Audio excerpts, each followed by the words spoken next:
नमस्कार मंडळी, कोकणी आणि या यूट्यूब चॅनलमध्ये तुमचं स्वागत आहे. की वाफे बनवले होते पालेभाजीसाठी.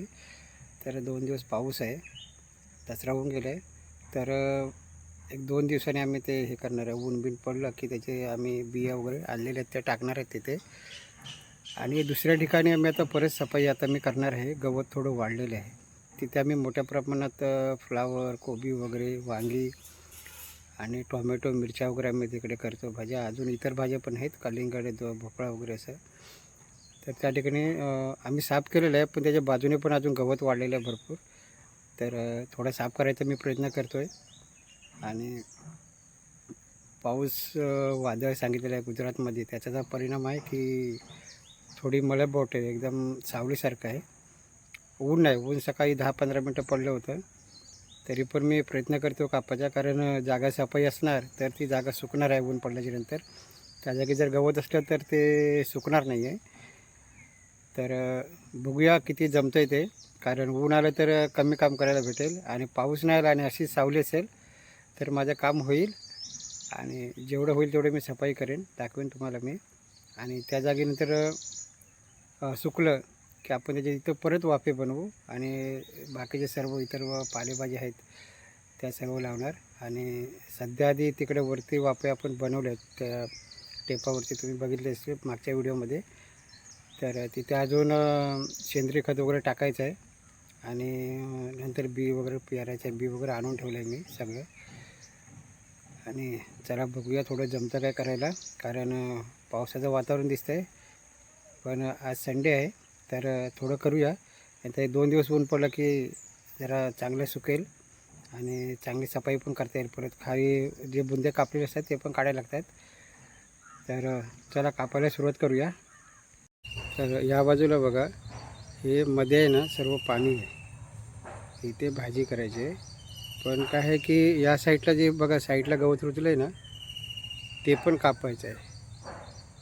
हे बघा, हे रुजलं या साईडला, हे पण सर्व कापायचं आहे. तर इथून मी सुरुवात करणार आहे. त्या साईडचं बऱ्यापैकी कापलं आहे, हे बघा दिसतंय तुम्हाला समोर. त्या साईडला बघा हे सर्व कापलं आहे. अजून बरंच कापायचं आहे एवढं, पण आज जेवढं होईल तेवढं कापणार आहे, कारण हे गवत आहे खूप मोठं आहे. हे बघा इथून सुरुवात करणार आहे आणि मग असं जाणार आहे. हे पाणी काय आता 1-2 दिवस ऊन पडलं की सर्व सुकून जाणार आहे. आणि नंतर थोडीशी जमीन कडक झाली की आपण जसे वरती वाफे बनवले टेपावरती पालेभाजीसाठी, इथे मोठ्या प्रमाणात भाजी करणार आहे सर्व. तर चला सुरुवात करूया.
तर हे बघा, हा इथून भाग एवढं सर्व कापला आहे मी त्या साईडने. भरपूर मोठं गवत गवत म्हणजे बघा माझ्याजवळ 8 फूटच्या वरती आहे गवत. त्याच्यानंतर तिथे गवताखाली दिसत पण नाही एवढं आहे. 8 फूट उंच वाढलेलं आहे. जसं की दसऱ्याच्या अगोदर ना, जसे की नवरात्री असते ना आपली, ते नवरात्रीमध्ये हा 9 पेरं फुटात. हे गवत असं आहे की कसाड गवत बोलतात त्याला, कसाड गवत. तर भरपूर डेंजर आहे. याची पात कशी आहे माहिती आहे बघा, ब्लेडसारखे. ब्लेड थोडी लागली ना एकदम आपल्या ब्लेडने कापतं कसं, तसं कापणार. तर हे एवढं आता कापलं आहे. अजून तुम्हाला सांगतो, हे बघा, हे शेतामध्ये ना आपण काय जेवणाचं वगैरे काय गोष्टी वगैरे टाकतो ना, त्याचे बघा भोपळ्याचं बी पडलं होतं. हे बघा भोपळ्याचं ताणं आलं आहे, भोपळ्याची वेल आहे बघा. याला भोपळे आता थंडीवरती पकडणार. तर ह्याचं बी कुठं आहे, वरती आहे त्याचा बुंदा, आणि हे शेतामध्ये असं पसरलं आहे. तर झालं तर ठीक आहे. आता इथं पण शेतामध्ये काय, याला आम्ही नागवेल बोलतो. तुम्ही काय म्हणता मला माहिती नाही, कमेंट करून नक्की सांगा. त्याला मी नागवेल म्हणतो. हे बघा, ही फुलं आहेत ना, प्रत्येक ठिकाणी याला वेगळं. आता सुकले आहेत पण याला येतात फुलं, कारण याचं सीझन गेला आता. आणि ही बघा त्याची फळं दाखवतो मला.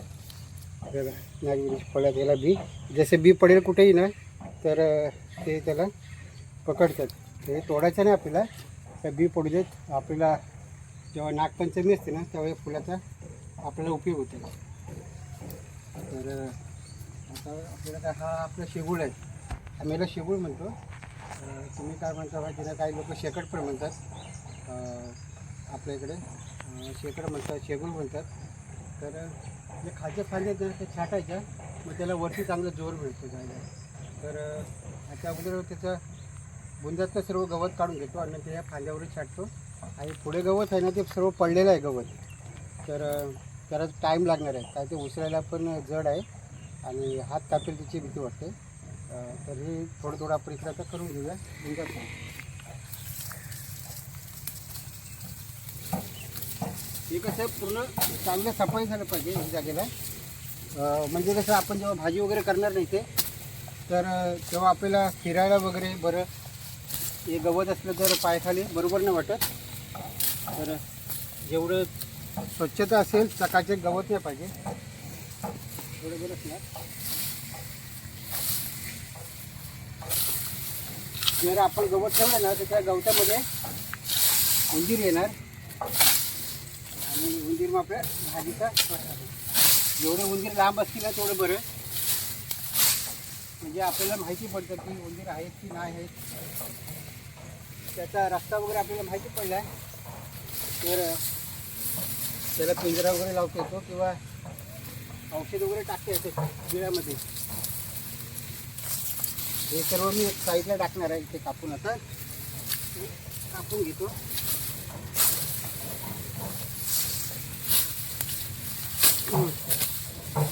याचं आहे किती साईडला आहे बघा, बघा साईडला.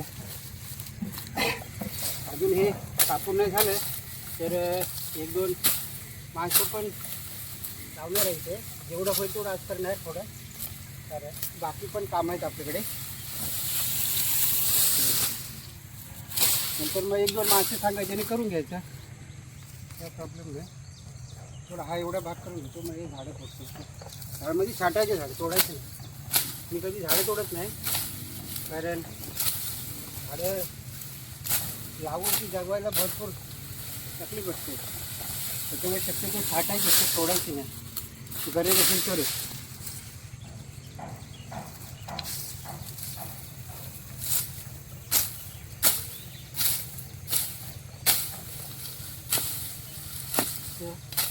ते पडलेलं आहे म्हणजे असं खालून छाटायचं, हात सांभाळायचं फक्त. म्हणजे कोणत्याबरोबर बोटं कुठे गेली ते माहिती नाही पडलं.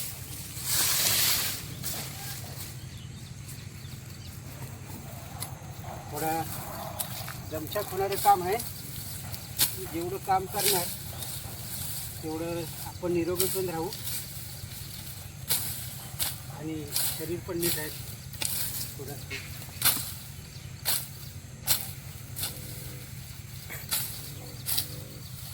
बघा तिथं गवत होतं आणि आता बघा स्वच्छ झालं मस्त. इथं हा पूर्ण काळा भाग आहे. त्याच्यामध्ये ना आम्ही जो उन्हाळ्यात करतो पाला पाचोळा टाकून ठेवतो.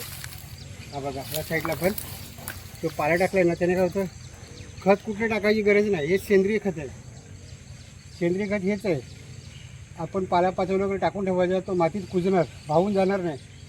कुसला गेला तो माती एकदम सुपीक होते आणि आपल्याला फर्टिलायझर कुठे टाकायला जाऊची गरज नाही. याच्यामध्ये चांगली भाजी होती. तुम्हाला मी दाखवणार आहे की जेव्हा इथे भाजी लावणार तेव्हा आम्ही खताचा वापर अजिबात करत नाही. सर्व सेंद्रिय खत आहे. का तुम्ही माती पण बघा काळीदार आहे, कारण त्याचे सर्व पाला कुचलेला आहे. तोंडामध्ये माती गेली कारण चिखल आहे पुढे. इथे वरती तोडली आहे पाहिजे. जे नवीन सुटलेली पाहिजे ना त्याला तोडायची ना, ही नवीन आहे, ह्याला नाही तोडायची. हे गेल्या जुनी आहे ना, त्याचा काय उपयोग नाही. हे नुसतीच अडचण करणार. तर हे करायचं.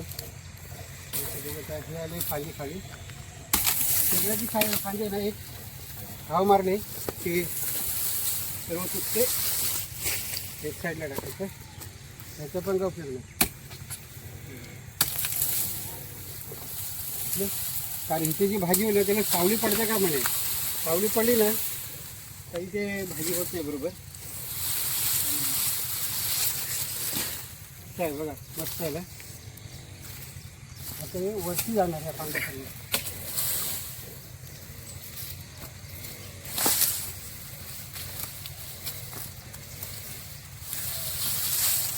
हे गवत कापत आहे ना, खूप टेन्शनचं काम आहे. कारण आणि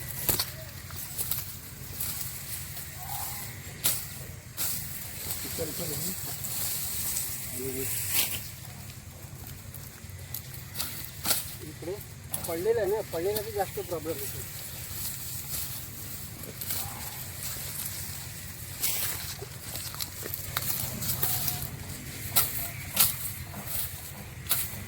याचे बुंदे आहेत ना, हे काय काढायची गरज नाही. ते आतमध्ये बाजूला फिक्स काढायचे, ते लांबचे कुसून जातात बरोबर. हे एकदा मी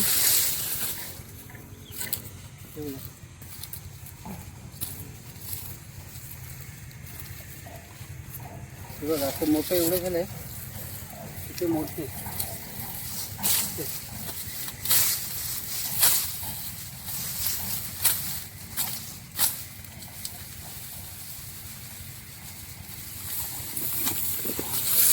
तर थोडं दमलो आहे आता. थोडं म्हटलं बसूया थोडा वेळ. कारण गवत कापायला प्रॉब्लेम नाही, पण ते थोडं ओढायला लागतं ना. तर ते ओढून काढलं की हात जाम दुखतात. तर शक्य होईल तेवढं बघूया काढू. नंतर पाऊस पण टिबकतो आहे थोडा. यावर्षी पाऊस आला लवकर, पण लवकर जायचं नाव नाही घेत आहे. तो आता दसरा वगैरे होऊन गेला आहे, तरी पण आता हवामान खात्याने गुजरातमध्ये काहीतरी वादळ सांगितलं आहे. तर वादळाचा परिणाम आहे इकडे की थोडं पाऊस पडणार आणि ढगाळ वातावरण राहणार. म्हणून ऊन असं तर काढायला झालं असतं फटाफट, पण तकलीफ झाली असते, घामाकडून झालं असतं. आणि आता सावली आहे, पण हा पाऊस त्रास देतो, थोडा बारीक पडायला लागला आहे. एवढा नाही आहे. तर बघू थोडा वेळ, थोडा आराम करतो 10-15 मिनटं आणि थोडं परत करतो. थोडा वेळ बसतो 10 मिनटं आणि आता परत आलो. आता मी त्याच्याकडचं वरच्या साईडला आलो, कारण पावसाने भरपूर पडलेलं आहे. मला वरच्या साईडला जाऊन कापायला लागेल. तर हे बघा, हे ते मी ह्या अगोदीला ना हे फणसाचं झाड लावलं होतं. खूप सुंदर झालं आहे बघा, किती वाढलं आहे. कापं पणच आहे आणि गावरून आणलं आहे. आणि हे आहे माझ्या मित्रांनी दिलेलं हे लाल पेरूचं झाड आहे. एकदम मस्त आहे बघा, लाल पेरू. छोटं होतं एवढं झाड, जबरदस्त मोठं झालं. आणि ह्या माझ्या सूर्य आहे. आणि हे बघा, हे पावसाच्या मुळे टाकतं पडलेच बघा. तर मला ना हे वरून पहिल्यांदा साफ करायचं आहे आणि तो खालचा भाग मी साफ केला होता. तर आता वरचा भाग इकडे साफ करतो. तर पहिल्यांदा ह्या सगळ्याची फांदी तोडून दिली करून. तुम्हाला दिसेल खालचा भाग. कारण मी आता वरच्या साईडने आलो, कारण अजून मला ते उलटं पडायचं कापायला, हातावर यायचं. कारण हाताला नाही ते कापणार माझ्या. हे बघा, वरच्या साईडने गेलं ना तर मला जरा बरं पडेल. सर्व वस्तू मोकळं झालं मला आणि कापायला पण बरं पडतं. पाऊस यायची काही नाही, पाऊस यायच्या तर जास्तीत जास्त जेवढं काम होईल तेवढं मी बघतोय. जास्तीत जास्त होईल ना काम तेवढं बघायचं आहे. ही कांदी सुकाने आलेली आहे, त्याला मी सोडतोय.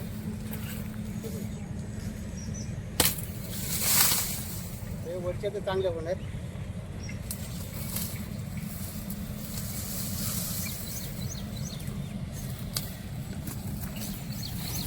पाहिजे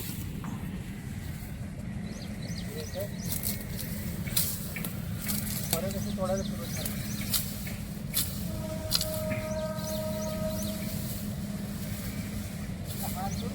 आडवा बघायचा म्हणजे असं तोडत जायचं.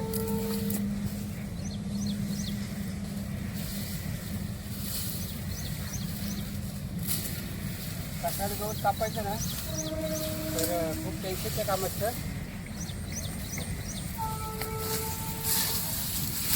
ते टाकायचे आणि हे बघा बघू शकता 6 फूट 8 फूटच्या वरती आहे.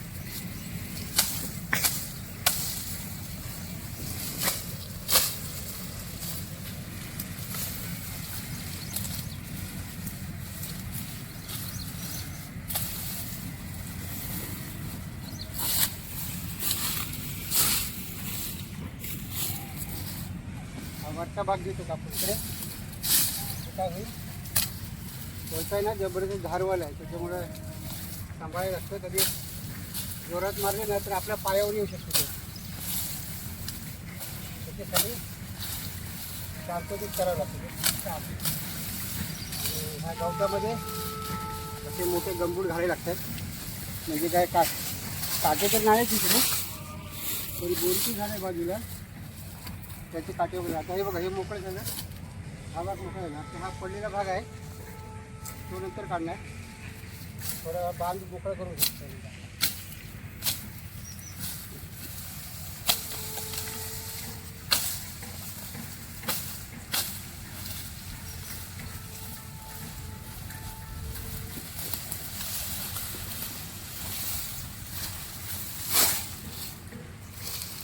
तर पावसाने आता एंट्री मारली आहे, त्याच्यामुळे आता इथं काम थांबवतं आहे. दुपारच्यानंतर जर पाऊस गेला बारीक लागायला सुरुवात झाली तर परत काम करणार, कारण आज वादळ दिसते, हवा पण सुटलेली आहे. तर व्हिडिओ तुम्हाला आवडला तर लाईक करा, शेअर करा, कमेंट करा आणि सबस्क्राईब करायला विसरू नका. परत भेटू पुढच्या व्हिडिओमध्ये. तोपर्यंत जय हिंद जय महाराष्ट्र.